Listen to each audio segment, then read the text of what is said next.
আপনার প্রতি আমার মহব্বত বেশি, ভালোবাসা বেশি, এই জন্য আমার বাপকে আমি নিজ হাতে হত্যা করতে পেরেছি। এই জন্য আমি কান্না করছি না, আমি কান্না করছি আমার বাপ চিরদিনের জন্য জাহান্নামী হয়ে গেল। আমার বাপকে আমি বুঝিয়ে আমার তো জানতে পারলাম না, আমার বাপের কপালে ঈমান রইল না। আমার বাপের কপালে ঈমান যদি থাকতো তাহলে সে ইসলাম কবুল করতো, রাসূলের বিরুদ্ধে, ইসলামের বিরুদ্ধে, কোরআনের বিরুদ্ধে যুদ্ধ করতে আসতো না। হায় হায় কপাল পোড়া, আমার বাপ আমার সামনে এসে দাঁড়িয়ে গেল, আমি নিজ হাতে আমার বাপকে হত্যা করলাম।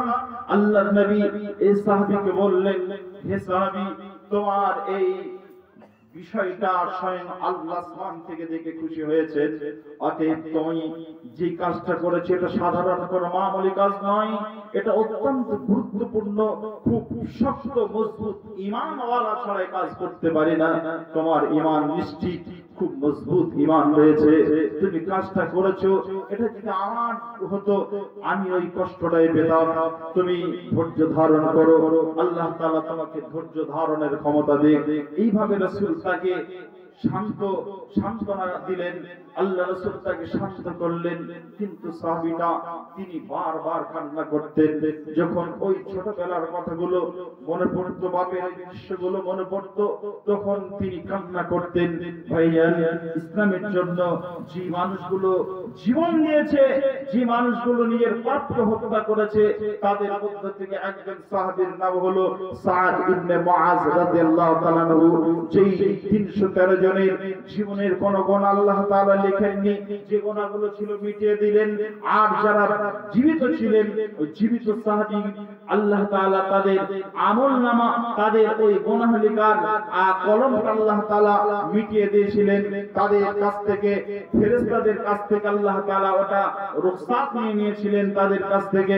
অতএব ভাইরা আমার, মায়েরা আমার, আমি আপনাদের কাছ থেকে ওই সাহাবীদের মধ্য থেকে সাদ ইবনে মুআজ রাদিয়াল্লাহু তাআলা আনহুর ব্যাপারে একটা হাদিস এবার বর্ণনা করতে চলেছি। শুনুন, আখিরাতের জীবন কেমন সংকীর্ণ হবে এটা আপনাকে বোঝাবার জন্য হাদিসটা বলছি।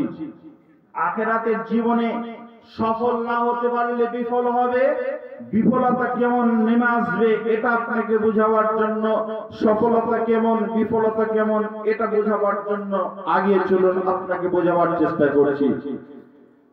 বিশ্বনবী আমার বলছেন, ইবনে ওমর থেকে হাদিসটা বর্ণিত, নবীজি বলছেন, যে দিনে সাদ ইবনে মুআজ রাদিয়াল্লাহু তাআলা আনহু মারা যান, ওই দিনের কথা নবী বলছেন, হাযাল্লাযী তাহাররাকা লাহুল আরশ। হাররাকা ইউহাররিকু মানে হলো মানে নড়া। আল্লাহ তাআলা নবী বলছেন, হাযাল্লাযী তাহাররাকা লাহুল আরশ। যেই দিনে সাদ ইবনে মুআজ রাদিয়াল্লাহু তাআলা আনহু মারা যাচ্ছেন, ওই দিনে, ওই সময়ে, যে সময় তার আত্মাটা, তার জানটা কবজ করা হচ্ছে, ওই সময়টাতে আল্লাহ রাব্বুল আলামিনের এই সাহাবীর জান কবজ হচ্ছে। আর ওদিকে আল্লাহ তাআলার দরবারে যে ফেরেশতারা দাঁড়িয়ে আছেন, সিংহাসন যে ফেরেশতাগুলো পাহারা দিচ্ছেন, ধরে আছেন, ওই ফেরেশতাগুলো আল্লাহ তাআলা আর সমস্ত ফেরেশতারা তারা একটা জিনিস লক্ষ্য করে দেখছে, আল্লাহ রাব্বুল আলামিন যে চেয়ারে বসে আছেন, যে সিংহাসনে বসে আছেন, ওই সিংহাসনটা যেন থরথর থরথর করে কাঁপছে, থরথর করে কাঁপছে। এমন সময় ফেরেশতারা জিজ্ঞাসা করছেন, আল্লাহ, আল্লাহ, আপনার আরশ আজকে কাঁপছে কেন? আপনার সিংহাসন কাঁপছে কেন?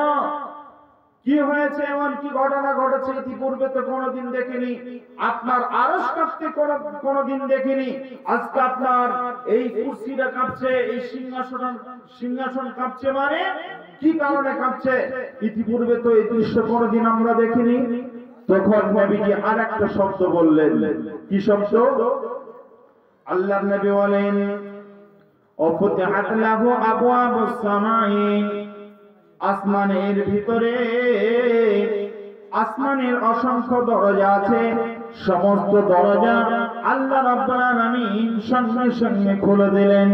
ফেরেশতারা ওই আসমানের দরজা খোলার কারণে ফেরেশতারা সব নিচের দিকে মুখ করে দেখছেন যে দুনিয়া থেকে, এই জমিন থেকে আসমানের দিকে অসংখ্য ফেরেশতা তারা উপরের দিকে উঠছে, আর তাদের হাতে যেন কিছু জড়ানো আছে।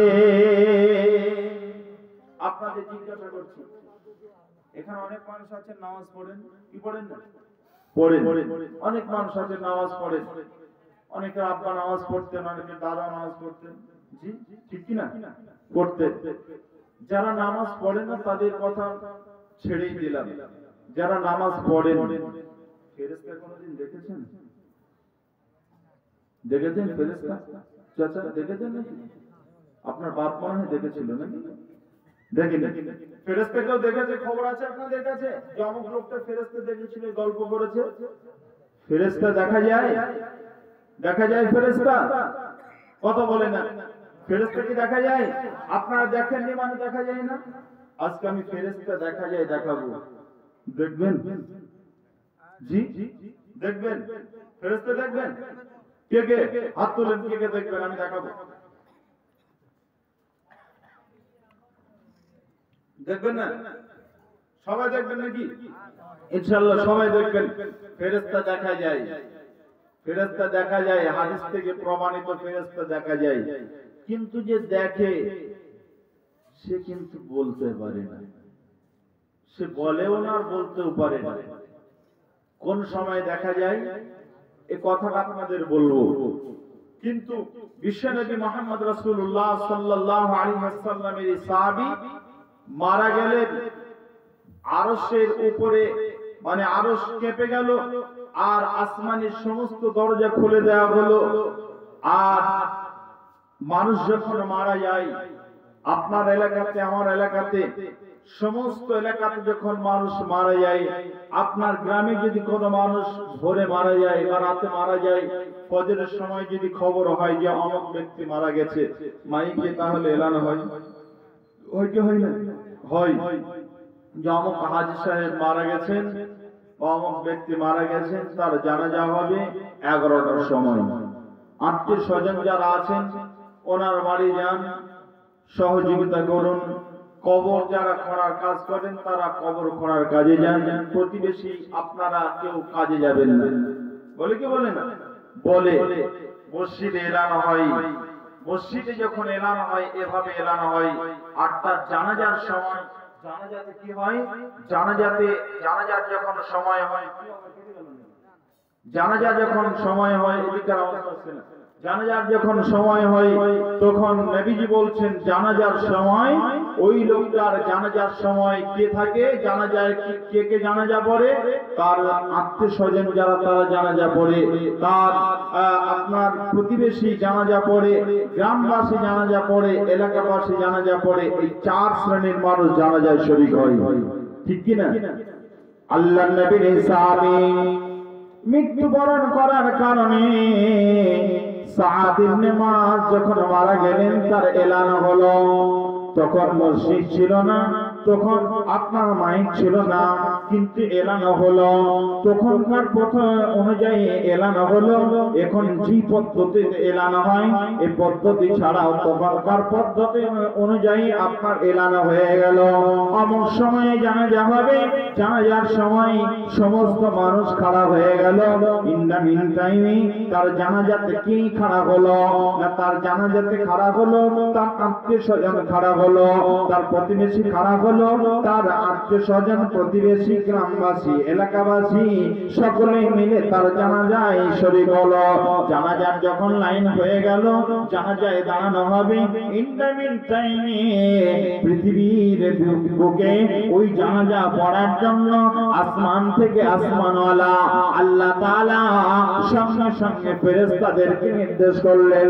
70,000 ফেরেশতা ও শাহিদাহু 70,000 মিনাল মালায়েকা, 70,000 ফেরেশতা তোমরা যাও আর ওই জানাজাতে শরীক হয়ে যাও। জানাজা পড়া মানে হলো যে লোকটা মারা গেছে তার জন্য সুপারিশ করা। কিসের সুপারিশ করা? আল্লাহ তার বিগত গুনাহগুলো মাফ করে দাও, আল্লাহুম্মা গফিরলাহু ওয়ারহামহু, আল্লাহ তার কবরে জিন্দেগিতে তুমি রহম করো আর তার বিগত গুনাহগুলো মাফ করে দাও। একটা জামা যেমন পরিষ্কার করলে পারে, সুন্দর পানিতে পরিষ্কার করলে পারে, ওই জামাটা যেমন ময়লা পরিষ্কার হয়ে যায়, আল্লাহ তার জীবনের গুনাহগুলো ঠিক ওরকম তুমি পরিষ্কার করে দাও। আর দুনিয়াতে যে তার যে পরিবার ছিল, এই পরিবার